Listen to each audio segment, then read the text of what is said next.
guys, Anthony here from XXX RC Garage, and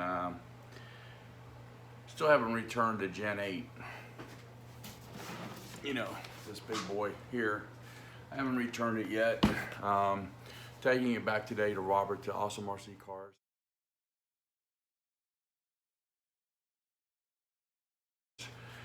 I just wanted to go over a few things I didn't talk about on the video, and was basically the foam and the tires. And the reason I didn't go over that in the video is because a lot of you guys already know about this.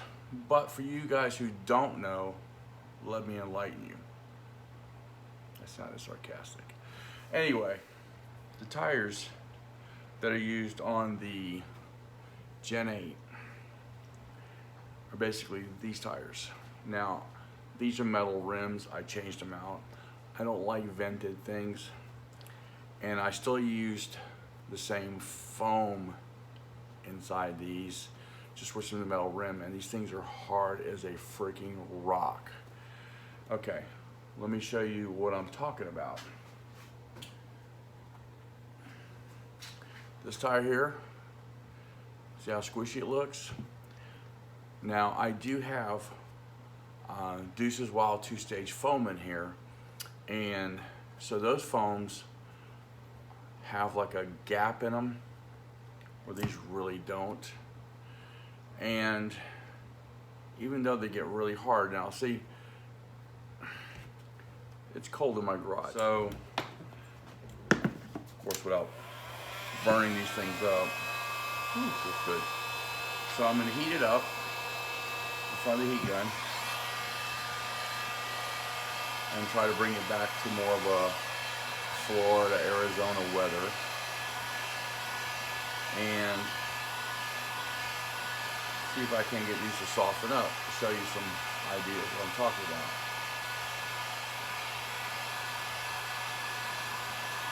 And see how they're getting squishy now versus, see the difference? Okay, sometimes hard foams are a good thing, depending on the terrain you're running and what you're doing.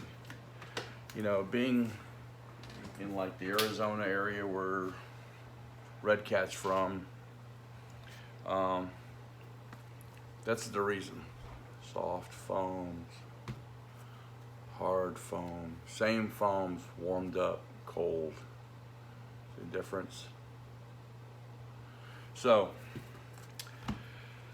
I did switch these out because I didn't care for the vented rims, and I mounted these on here, and because it's just because I wanted to try them out on non-vented. And so these tires are more for summertime with these foams in here, because most of your foams that you're going to get from stock tires are going to look kind of like these, and these are not hard. But this is what happens when you run one with water inside of it and they get wet and the wheel starts getting nasty inside, and you see all the rust in here. So this is what happens when you do that. These have been dried out, and some other tires that I have here that were, these are originally stock Traxxas tires that I had to dry out, and these were the foams that came in them. And so these eventually are going to get put back on wheels, but I dismounted them and put them on this truck, on these wheels. So if you like vented tires, that's fine. I mean, poke away. I don't like vented just because I do go on water. You see my videos, and what happens is when you get them wet, you gotta take them apart and dry them out, and it's a pain. So that's it. Enough with the tires. Other questions, a few questions I've been getting on here. Actually, should have brought my iPad in here, I could have read them. I'm gonna do some shout outs to all my subscribers. I appreciate you subscribing, and if you haven't subscribed, please subscribe. The things I didn't touch base on directly off the box when I'm unboxing is basically the AXE system, the reef servo, and the new radio by Fly Sky. Everything's top notch. So if you want to do the math, and it's not hard to do the math, you go out and buy this truck stock for 300 bucks. Then you want to go with the AXE system. It's another 200 to 225.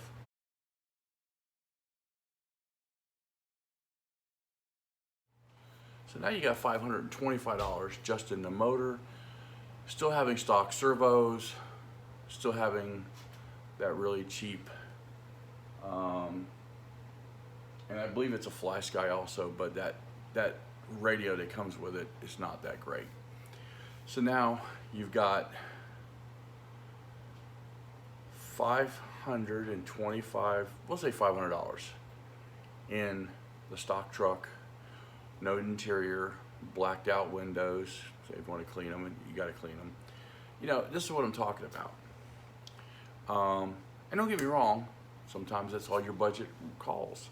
Sometimes maybe you don't want to run the AXE system and you want to run a Hobbywing 1080 brushed and you keep the stock motor in. You can do that. Hey, I did it with that one for a while until the motor went bad.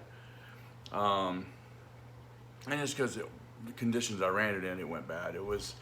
I'm sure if it was kept in good, clean order, it probably wouldn't have went bad so quickly. But the clay that we have in North Carolina, once it gets wet and dries and wets and dries, it tends to eat bearings up, and that's what it did.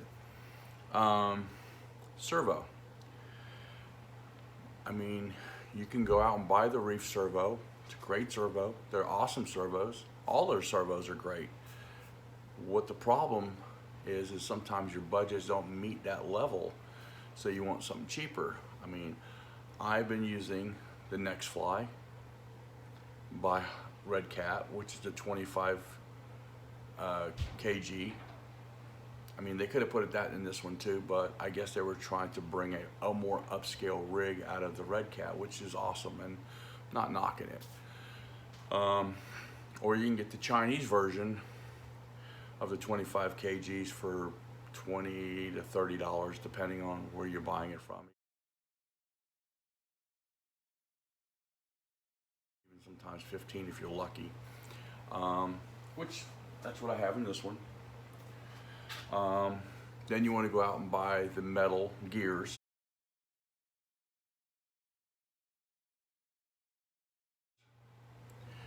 And dismantle the transmission, which is really not a bad thing to do anyway, because you really want to put your own grease in there, and I use a marine grease. So you're going to take it apart, put it together, see what makes it click, what makes it tick.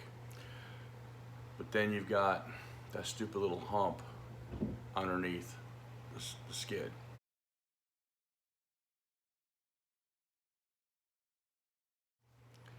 There's guys who used to comment back and said, I have no problem with these things.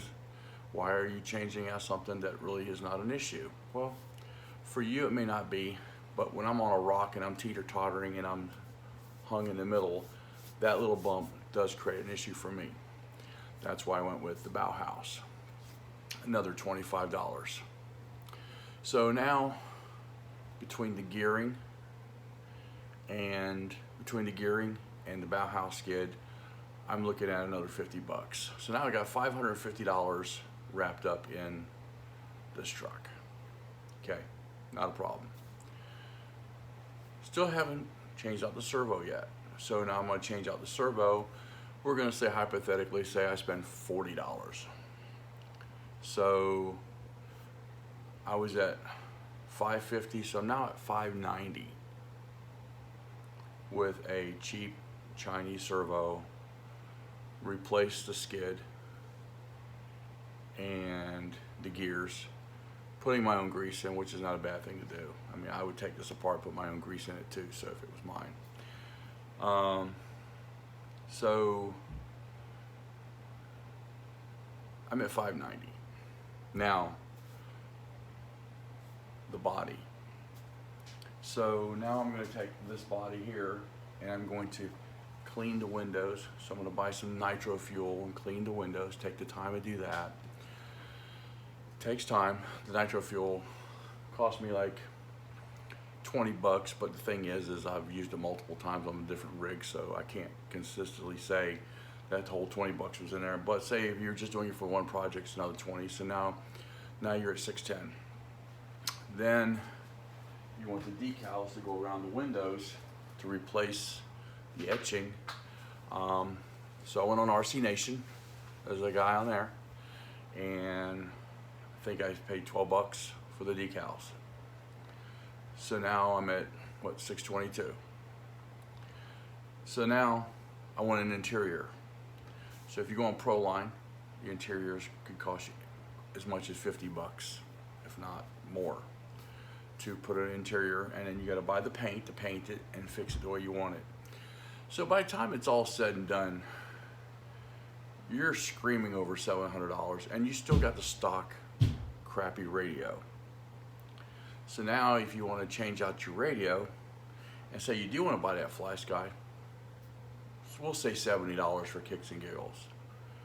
Now you're going to be at $770. Now if I messed up on my math along the way, I apologize, but you're getting what I'm talking about.